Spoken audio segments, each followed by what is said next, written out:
two more items to go over. One is grounding, and then we'll go into factory tests.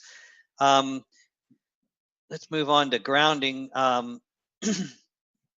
We have the power supply grounding. Well, let's go back just one bit.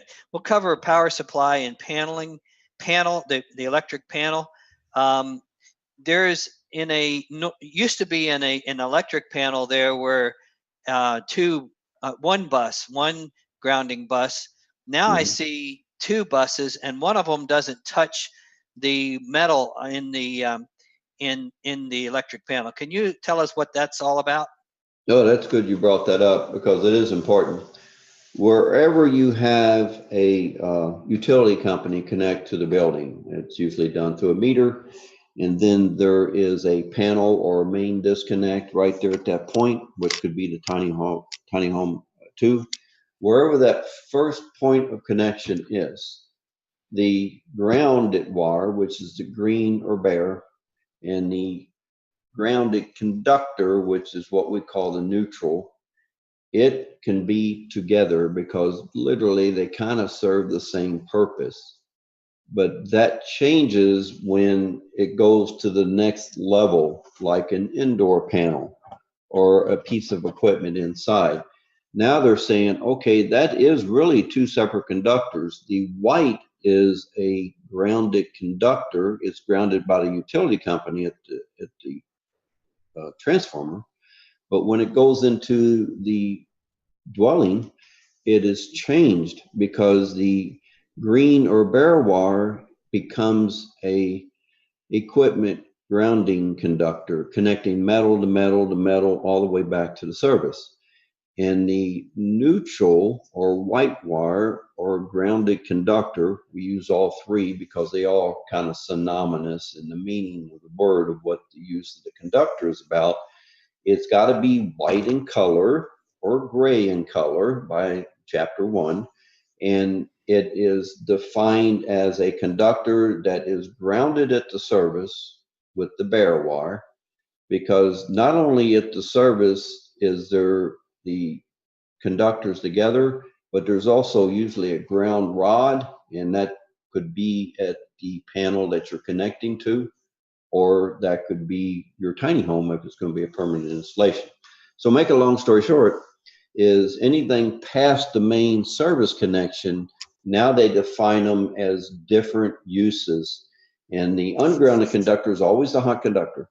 And the white conductor is called the grounded conductor because if you touched it and it's live, it's not going to affect you because you're grounded and it is already grounded. So you are the same. There is no potential difference between you and it. So you will not have any ampacity travel across your heart. But if you touch the ungrounded conductor, you're grounded, it's not. Now you become that return conductor back to the panel, and that's where electricity and electrocution causes. The green or the bare conductor's sole purpose is to bond metal to metal to metal all the way back to the service. So you see there's two different uses for them two conductors. The white conductor and the bare conductor are the same at the point of service because that's usually a transformer, and that's where electricity is being transformed. And when it gets into the service, well, then it changes the purpose of the use of the conductor. In the neutral is a grounded conductor, but it still has current traveling through it because whatever goes out must come back. And whatever the ungrounded conductor provides into the load, it doesn't just absorb all that electricity, it actually returns some of that back to the source. What we use is considered wattage or power consumption. And that's how electricity changes in Ohm's law. So all I'm saying is the bare wire and the green wire is bonding metal to metal when it gets past the point of service. And that point of service is what the code says is the very first originating termination on that building. If it has a source that you're plugging into, that could be considered that source. but you never know what a tiny home's going to be, whether it's going to be a permanent installation or a portable. So they're going to say that service that you have at that building, whether it be inside or outside, that is considered a service connection. So you put the white and the bare on one terminal, and then you put the hot on the ungrounded terminal, which is on the panel that has the breakers on the bus.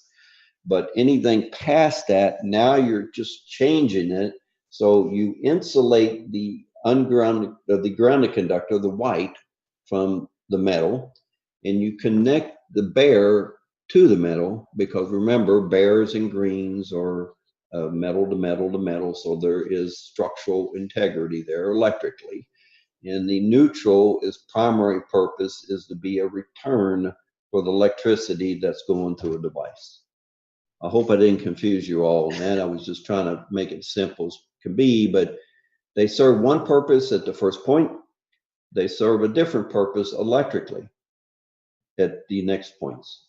So basically, if I could kind of sum it all up, in a real world, let's say an RV park, the power comes in and it goes to a meter, and then goes to some main breakers and disconnects, and then that runs out into different pedestals, and you're going to plug your tiny house into that pedestal. Then the at the first point, which is where the meter was and where it went into the distribution panel, that could be the neutral, and the ground could be connected Together. to the same point. But Yes. after that, which is everything including in the tiny house, then the ground is connected separate from the neutral, and you have a ground wire, which would be a green wire, and you have a white wire, which is a neutral wire. They're totally separate circuits and separate uses. Yes, that is correct. And that's why when you have a plug, that 50 amp or a 30 amp plug, it has a G and it has a W, because Yes. they're two separate things, and you have to keep them separated all the way through the entire house. Yes. Good, And good that's point. why they color code things, so you can use a standard and understand it a little bit better in layman's term. All right. Um, let's see. One of the things that I have had a lot of run-intos with is metal grounding of in different locations. Hmm. Um, it's in 551.56, bonding of non-current carrying metal parts. And what I'm mainly talking to about here is like a metal roof, or if you use metal siding or Hmm. something like that. It says that you have to have it bonded. It says bonding, the required bonding, all exposed non-current carrying metal parts that are likely to become energized shall be effectively bonded to the grounding terminal or enclosure of the panel board. Does that mean that you have to run a ground wire to the panel board, not to the chassis? Well, at the panel board, you have to run a equipment grounding conductor, green or bare wire, to the metal. When it gets into equipment on the inside, like a dishwasher or something like that, it's going to have its own post that's got a green screw on it by UL listing that will be a point of connection to bond that metal with the electrical service. So I guess what I'm trying to say is, yes, you got to bond every type of metal that's in that building to back to the panel. And that could either be the service panel, which is the first point of entrance, or that could be a sub panel, which is inside. It also says that the bonding of the chassis, a bonding conductor shall be connected between the panel board and an accessible terminal on the chassis. Yes. So I guess that's the trailer or the frame Yeah, for the trailer tiny frame. house. That's what I was talking earlier, is normally the frame that it sits on is the best source to do, because all your metal is probably connected from that. Now, if you did use a roof and you did set this on a metal frame and there's wood studding and there is no metal connection between the frame and the metal roof, you're gonna have to bond that roof, because they want that. What it's called is equal potential grounding. They're wanting to make sure that everything is on an equal plane. There's very little ohms between the two, because the more difference you have, then that equals the equal potential, and equal potential is voltage, and voltage supplies enough source to provide current flow, and that causes electrocution. So in It other all words, falls back to, if it's metal, bond it together and send it back to the panel. so if a metal roof or metal siding is not bonded, then it could potentially have a hot wire, what we call a hot Sure. wire, pull Worst loose or scenario, you have an overhead service and there was a storm and you survived the storm. You're really thankful for that. Well, I'm gonna go up on the roof and clean it off. And you didn't know that the utility conductor happened to be laying on the roof, probably didn't burn it, just energized the roof. Now you get up there and ground yourself, and we'll see you yeah, in heaven. or you're standing on the ground and you have metal Yes. siding and you Yeah, touch if you're like, grounded, your body is grounded, and you touch an ungrounded system, there is potential difference there. So you are the conductor or the load or the light bulb or whatever you want to call yourself. You will be energized, and the amount of electricity will flow through you. It depends on the resistance in your body, and that's determines the severity of the electrocution. potential danger. Yeah, not Yeah, only resistance getting is shocked, but exactly the word. Ohms, resistance is the amount that opposes current flow. So if you have a high resistance, you'll probably survive electrocution. If you have a low resistance, you probably will not, because the current gets so high it causes fibrillation, and you will be in serious so trouble. different people are different, and Yes, they some are. people have more resistance than others. Yes. Interesting. I never knew that, but that's an interesting concept.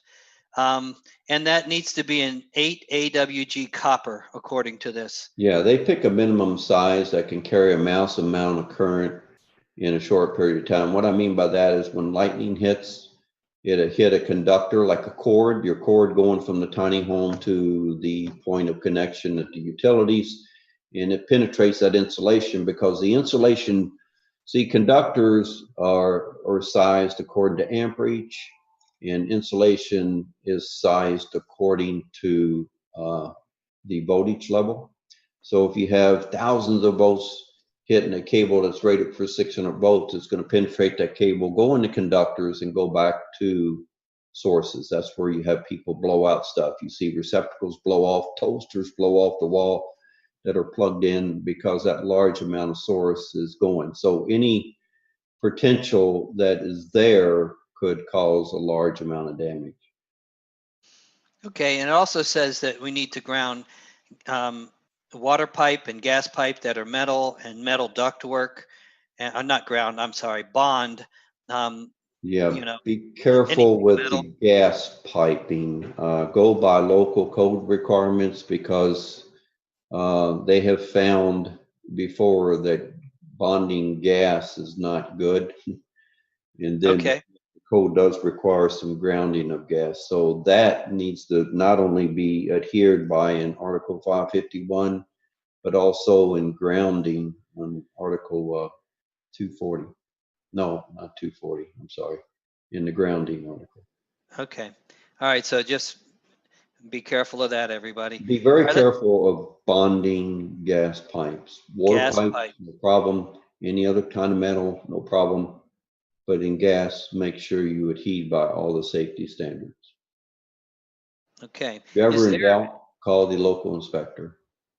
Yeah, that's Noah. Yeah, Call call Noah, Noah. But and then that's you why would we're doing make it. sure So that Noah you has had the that answers. answer, so you could be safe. All right. And yeah, hopefully eventually we'll have a actual somebody to go to, Yes. like a authority having jurisdiction for tiny houses on wheels. Um,